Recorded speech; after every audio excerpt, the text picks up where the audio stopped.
अभिवादन स्वीकार कीजिए ब्रजेश मिश्रा का और आप देखना शुरू कर चुके हैं द डिबेट।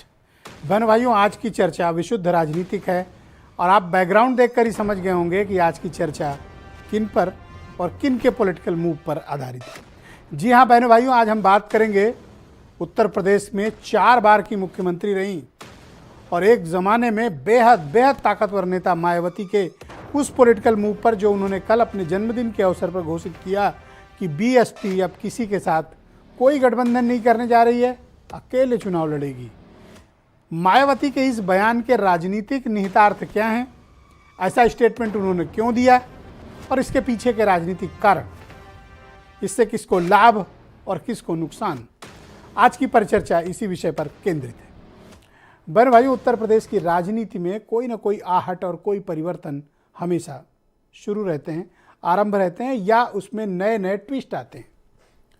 जैसा कि बीएसपी पिछले कई चुनाव मिलकर अलायंस पार्टनर्स के साथ लड़ चुकी है, इस बार मायावती ने साफ और दो टूक ऐलान अपने जन्मदिन यानी कल उन्होंने किया प्रेस कॉन्फ्रेंस करके कि बीएसपी इस बार किसी के साथ कोई अलायंस नहीं करेगी, कोई गठबंधन नहीं करेगी।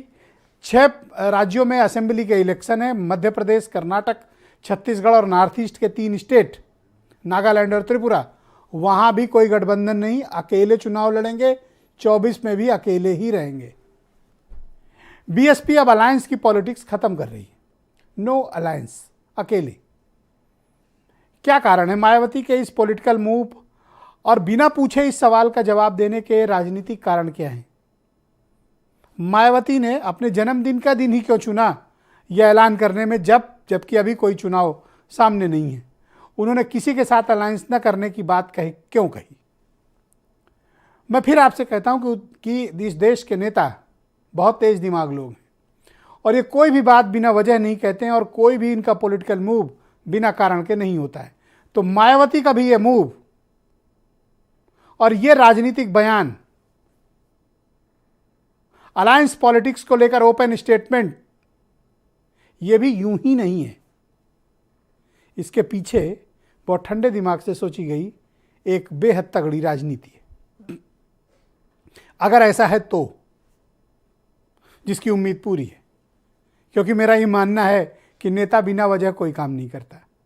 कोई बड़ा ठोस कारण होता है, कोई दूर की योजना होती जिसे आज आप समझ नहीं पाते हैं, 6 महीने बाद आपके सामने आती है और आप बेहोश, अरे ये क्या हो गया।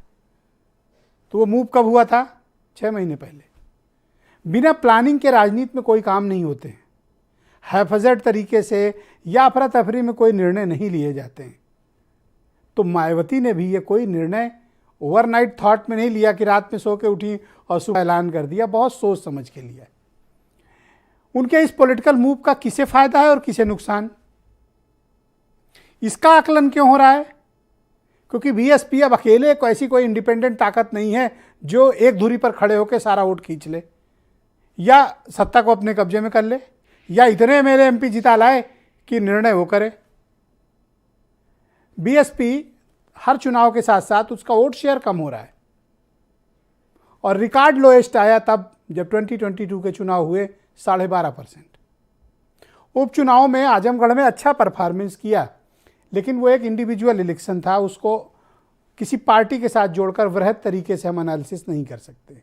हमारे पास क्रेडेंशियल्स इसके कहाँ मौजूद हैं, इसके पास एविडेंस बेस्ड वोट शेयर कहाँ है? 2022 में कितना? 12.5%। तो अब मध्य प्रदेश जहाँ बीएसपी एक छोटी पॉलिटिकल पावर है, कर्नाटक वहाँ भी थोड़ा है, छत्तीसगढ़ में भी थोड़ी प्रेजेंस है, लेकिन मेजॉरिटी स्टेक कहाँ है? उत्तर प्रदेश। और 24 का भी इरादा मायावती ने स्पष्ट किया कि किसी के साथ अलायंस नहीं। क्यों नहीं? क्योंकि कांग्रेस एक लार्जर अपोजिशन फ्रंट पे काम कर रही है, एक प्लेटफॉर्म डेवलप कर रही है कांग्रेस, जहां वो चाहती है कि अखिलेश यादव भी उनके साथ आ जाएं, मायावती भी उनके साथ आ जाएं, जयंत चौधरी भी उनके साथ आ जाएं और भी लाइक माइंडेड पार्टनर्स जो कांग्रेस की विचारधारा या बीजेपी के खिलाफ खड़े हैं वो उनके साथ आ जाएं। अब आपको मैं 5 दिन पहले ले चलता हूं। अखिलेश यादव ने एक प्रेस कॉन्फ्रेंस की थी, कांग्रेस के हर कार्यक्रम से उन्होंने दूरी बना ली और क्या कहा था? कांग्रेस के साथ अलायंस नहीं, जैसी कांग्रेस है वैसी बीजेपी। किसने कहा था? अखिलेश यादव ने। अब मायावती का क्या स्टेटमेंट आया देखिए, कोरिलेट करिएगा। अखिलेश यादव को 5 दिन पहले का स्टेटमेंट और मायावती का कल का स्टेटमेंट, इनको जोड़िए। वो भी क्या कह रही हैं? वही बात कह रही हैं, किसी के साथ अलायंस, मतलब कांग्रेस के साथ नहीं जाएंगे, ये स्पष्ट कहने के बजाय उन्होंने क्या कहा? किसी के साथ नहीं जाएंगे। भाई बीजेपी के साथ जाएंगी नहीं खुल के। अब किसके साथ जाना था? या बीएसपी कांग्रेस के साथ या अपोजिशन के किसी फ्रंट में, वहाँ मना कर दिया, तो स्कोप हो गया खत्म। ये किसके लिए बुरी खबर है? ये कांग्रेस के लिए बुरी खबर है। क्यों? क्योंकि वो जो लार्जर अलायंस, लार्जर अपोजिशन की पिक्चर बना रहे हैं, उस पर मायावती ने कल एक बाल्टी पानी डाल दिया। अखिलेश यादव पहले ही उससे निकल गए। तो अब जो हिंदी भाषी राज्य में कांग्रेस की ताकत बनना चाह रहे थे, या कांग्रेस जिन्हें अपनी ताकत बनाना चाह रही थी, वो हो गए कांग्रेस से अलग।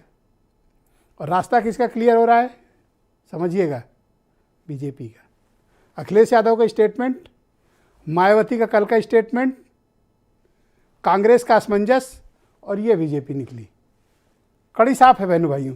बस बयानों को जोड़ने की आवश्यकता है कि इन बयानों के राजनीतिक निहितार्थ क्या है। मेरा ऐसा मत है, मैं ऐसा सोचता हूँ कि ये यही होगा, लेकिन मैं ही सही सोच रहा हूँ ऐसा भी नहीं है, क्योंकि राजनीति में अलग अलग विचार होते हैं, अलग स्टेटमेंट्स होते हैं, अलग मायने होते हैं। इसीलिए मैंने आज परिचर्चा बुलाई, ताकि अन्य ओपिनियन भी जानें और उसको कोरिलेट करें और इस कॉम्प्लेक्स्ड पॉलिटिक्स को थोड़ा समझें। कुछ बयान सुनिए आप। इस वर्ष सन 2023 में कर्नाटक, राजस्थान, मध्य प्रदेश, छत्तीसगढ़ सहित अन्य जिन भी राज्यों में विधानसभा के वे अगले वर्ष देश में लोकसभा के लिए होने वाले आम चुनाव में भी हमारी पार्टी बीएसपी किसी भी पार्टी के साथ कोई भी गठबंधन करके ये चुनाव नहीं लड़ेगी। 2014 से उत्तर प्रदेश का इतिहास और भूगोल बदल गया है। अब जातिवाद, क्षेत्रवाद, संप्रदायवाद की राजनीति नहीं है। आज जो उत्तर प्रदेश की राजनीति है वो राष्ट्रवाद और विकास की राजनीति है। समाजवादी पार्टी को छोड़ प्रदेश में कोई भी दूसरे संगठन के पास कोई ताकत बची नहीं हुई। इसलिए अम्बेडकरवादी, लोहिया जी के लोग, ये सब लोग मिलकर इस देश के संविधान को बचाने के लिए, देश के लोकतंत्र को बचाने के लिए 2024 में लोगों को विश्वास माननीय अखिलेश यादव जी पर है कि वही इस प्रदेश को, इस देश को इस तानाशाही हुकूमत से छुटकारा दिला सकते हैं। भाजपा के इतने करीब बहन जी क्यों जाती हैं? जब भाजपा संकट में होती है तो उसे उबारने काम बहन जी को करती हैं। भाजपा के सुर में सुर मिला के कांग्रेस को बदनाम करने काम क्यों करती हैं? तो मुझे लगता है बहन जी को निर्णय लेना पड़ेगा कि बहन जी देश के साथ हैं या भाजपा के साथ हैं।